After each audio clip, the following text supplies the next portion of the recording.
My mother-in-law came at me in a stern voice, saying, "I know you cheated. Hand over the land as alimony for the divorce." But my mother-in-law doesn't understand anything. She doesn't even recognize the man standing right in front of her and has no idea who should actually be paying alimony. To reveal the truth, I showed the contents of my phone to the lawyer. "Watch this, now the tables will turn. My name is Jenna. I've been married to Harry for 3 years. I was drawn to his kindness and good nature, which is why I married him.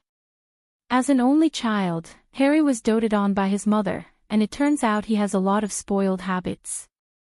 Once we got married, it became clear just how much his mother had pampered him. We definitely need to have the best food at the wedding," he said during our wedding planning. "But if we upgraded the food, we'd go over budget and have to cut costs elsewhere." "Harry, I understand, but we need to think about the budget too. Let's lower the food grade a bit this time." As soon as I said that, he became visibly upset.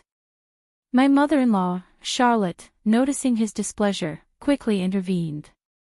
"What are you talking about, Jenna? We should absolutely go with the best food, just like Harry said. This is how it always goes." Charlotte takes Harry's side every single time. "But what about the budget?" I asked. "We can just cut costs elsewhere, like the decorations or the wedding dress." Trying to solve the problem, Harry chimed in with a concerned look. "Hold on, Mom. If we skimp on the decorations, the venue will look terrible, so we really shouldn't cut that budget." Charlotte quickly agreed with him. "You're right, you're so smart, Harry. That means we'll just have to cut Jenna's dress budget." "Yeah, that makes sense. Besides, Jenna looks good in anything." They talked as if it was already decided. It was my favorite dress, one I had tried on multiple times before deciding. But in the end, I had to give up the dress I wanted and redirect the budget to the food and decorations. Even after the wedding, when we started our life together, Charlotte continued to interfere whenever we had something to discuss as a couple. For instance, when we were planning to buy a house, as we had been living in a rented apartment until then, she called us. "Jenna, I heard you're planning to build a new house." "Oh, did Harry tell you?" "Yes, we just found a great piece of land near the station and signed the contract. We're just starting with the house design now. Harry mentioned the location, but isn't that plot too large for just the two of you?" I feared she might suggest we all live together, so I hurriedly added, "But, if we have kids in the future, our family will grow, so I wanted to make sure we have enough room." "Kids? Does that mean you're expecting?" She latched onto the mention of children right away. "Well, I meant someday in the future." "What? Don't get my hopes up for nothing." "Well, even if you do build a new house, I can trust Harry to handle everything. Jenna, just make sure you don't interfere too much, okay?" "Yes, I understand," I replied, giving a vague response and quickly hanging up the phone, letting out a big sigh. It looked like she was going to want to be heavily involved in the new house plans too. I needed to talk to Harry as soon as possible, but lately, he's been coming home so late that we barely have time to talk. I usually fall asleep before he gets home. But that night, I stayed up to discuss the situation with his mother. When he finally got home, he looked startled to see me still awake. "What's going on? You're still up?" "Yeah, I wanted to talk to you about something." As I sat down in front of him, I noticed something. "Hey, Harry, didn't you say you were going out for drinks with your colleagues tonight?" "Yeah, that's right. You don't smell like alcohol at all, though." I leaned in closer to sniff, and instead of alcohol, I caught a faint sweet scent on his suit. He quickly pushed me away in a panic. "I had a burger to sober up. I'm exhausted, so I'm going to take a bath." With that, he hurried off to the bathroom. Suspicious. He's definitely hiding something. A hunch told me to act immediately. I quietly took his phone, which he had left in the bathroom. As expected, it was locked, but knowing Harry, I figured he wouldn't use a complicated passcode. Just as I thought, the lock opened easily when I entered his birthday. What is this? Inside his phone were countless affectionate messages exchanged with another woman. Unforgivable. I quickly set up his phone to sync with mine so I could monitor his messages too. I had heard about sync tools from a friend in passing, but I never imagined they'd be useful in a situation like this. After putting his phone back in place without a trace, I went to the bedroom and checked his messages. That's when I discovered he had been secretly dating another woman for the past year under the pretense of work. You've got some nerve. If that's how Harry wants to play it, then I immediately contacted a friend from college. Hello, Benjamin. It's been a while, but could we meet up sometime soon? The next day, Harry went to work as if nothing had happened, completely unaware that I had seen the contents of his phone. He continued coming home late just as he always did, claiming he was working overtime. But now, I knew the real reason why. I began meeting up with Benjamin whenever Harry stayed out late. On this particular day, Harry had left the house, saying he had to work on the weekend as usual. I arranged to meet Benjamin, and as we walked quietly together, I suddenly heard someone call out from behind us.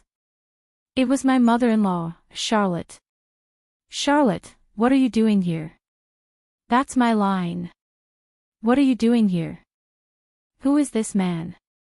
No way, are you having an affair? No, it's not what you think. Shut up. I can't believe you would betray my precious Harry like this. Charlotte shouted angrily. She took me and Benjamin home with her on the spur of the moment. I caught you cheating on my precious son, and you can't get away with it. You better be prepared for the consequences. Charlotte's intensity made Benjamin go quiet. I've just called a lawyer, I know, so stay here quietly, she added, staring at us to make sure we didn't try to escape. When the lawyer arrived, Charlotte began to explain dramatically, listen to me.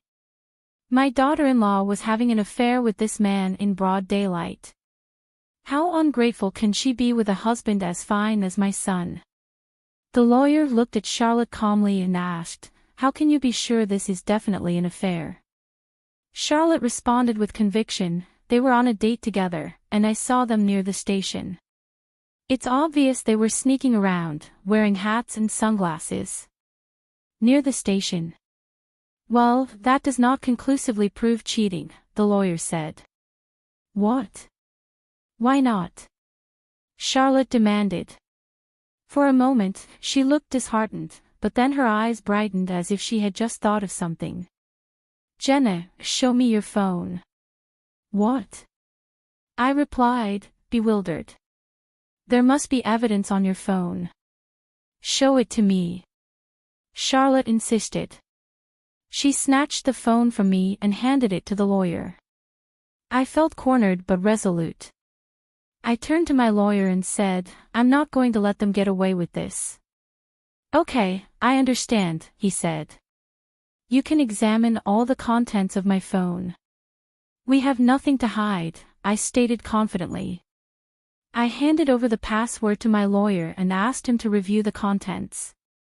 The lawyer meticulously checked each application, his hand moving slowly until he eventually stopped. Charlotte's hopes rose at his serious expression. This is it. So, you finally found evidence of an affair? Charlotte exclaimed, rubbing up against the lawyer. If you've got proof, then we need to talk. Jenna, you're divorcing Harry. Well, Charlotte, calm down and listen to me, I said. It's too late for excuses now, Jenna. Charlotte interrupted. That's not enough alimony. Harry and I will take the land you bought in front of the station, Charlotte said with a proud smile, then turned to her lawyer, expecting support for her claim. Make sure you get your fee from this cheater, Charlotte demanded.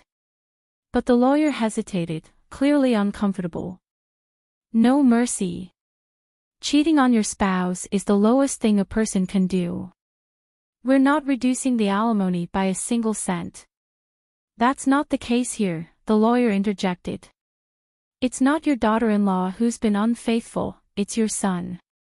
What? What are you talking about? The messages we found on your daughter-in-law's phone are proof of your son's affair. He's the one who will have to pay alimony. What? She snatched the phone from the lawyer and looked at the messages. These are Harry's messages. Just as she was processing this, Harry walked in. I'm home. What's going on here?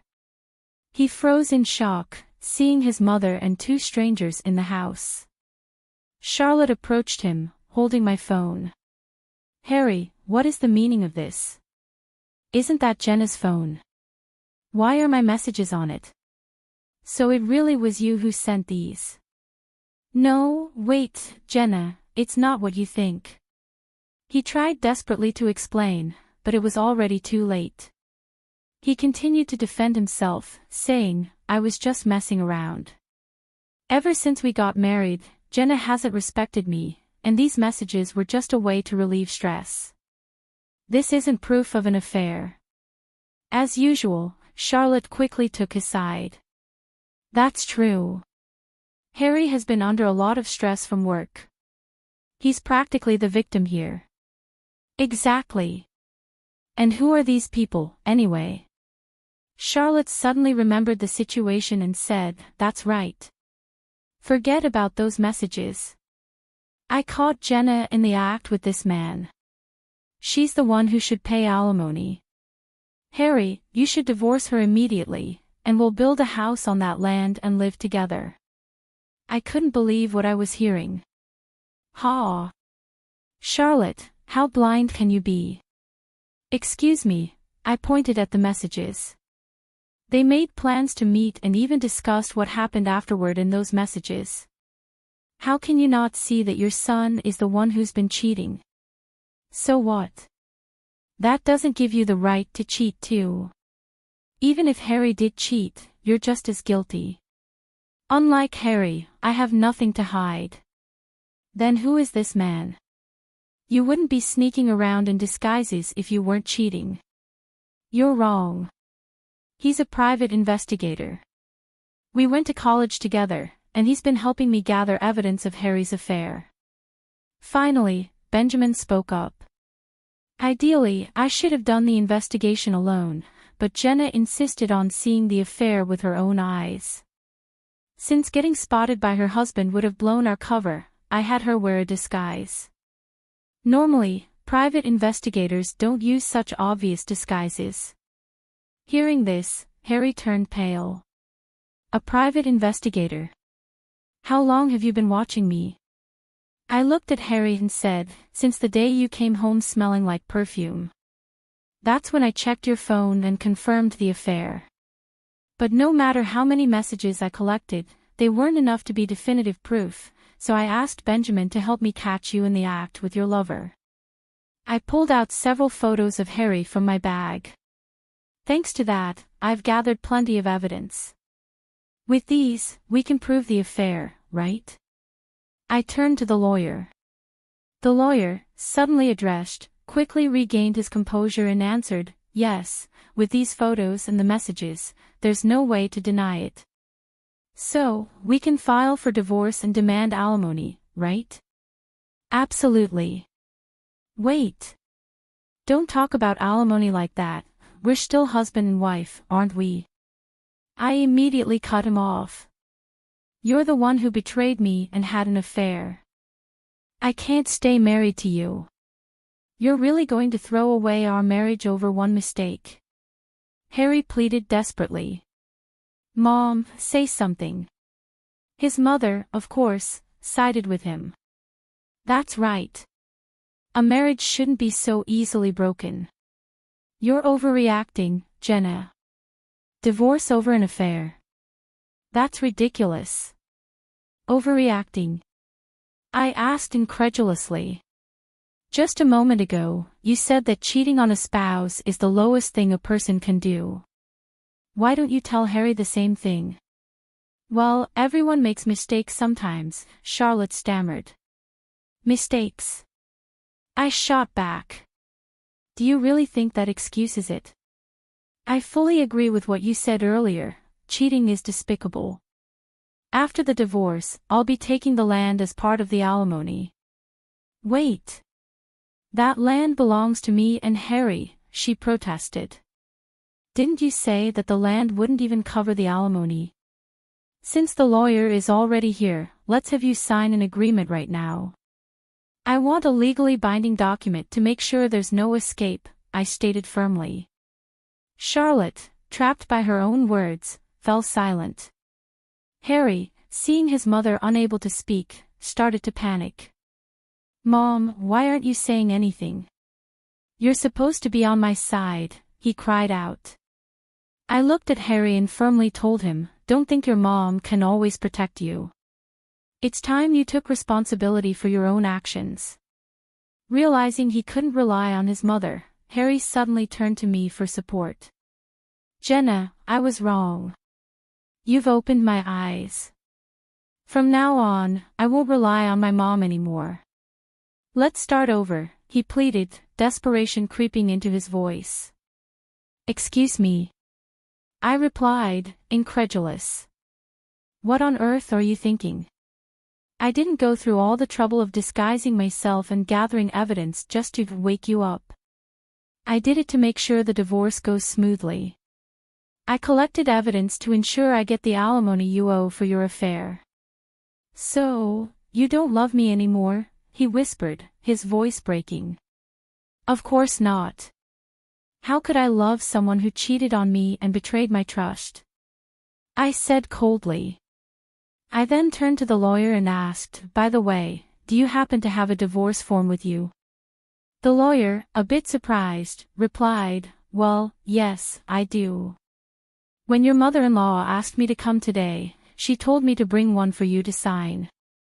Thank you, Charlotte, I said with a slight smirk. I'll gladly make use of the divorce papers you had prepared. Right then and there, I had Harry sign the divorce papers and started the process to claim alimony. With both a private investigator and a lawyer present, there was no way he could escape.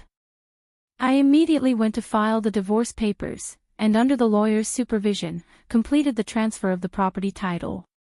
The land I received as part of the settlement is too large for one person, but maybe I'll build an apartment complex and become a landlord. At least Harry's affair was exposed before we started building the house. That's something to be thankful for. It seems that this whole ordeal finally made Charlotte realize how wrong she was in raising Harry. After the divorce, she took him back into her home and started disciplining him with a strictness completely opposite to how she had treated him before. My ex-husband has now become a man who constantly looks over his shoulder, afraid of what others think. Judging by that, it's likely that his affair partner has already lost interest in him. With Charlotte always watching him at home, he probably doesn't have time to date anyone anyway. Knowing Charlotte's obsessive nature, it will be a long time before she fully acknowledges her mistakes. When I think about Harry's future, trapped under his mother's control, I realized I didn't need to punish him at all.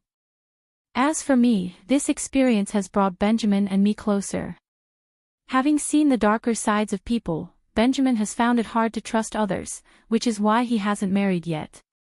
I also still struggle with trusting men, but maybe because of that, we both understand that we must not repeat the same mistakes. Starting a new life with someone like Benjamin might be just what I need. I'm finally able to look forward with hope.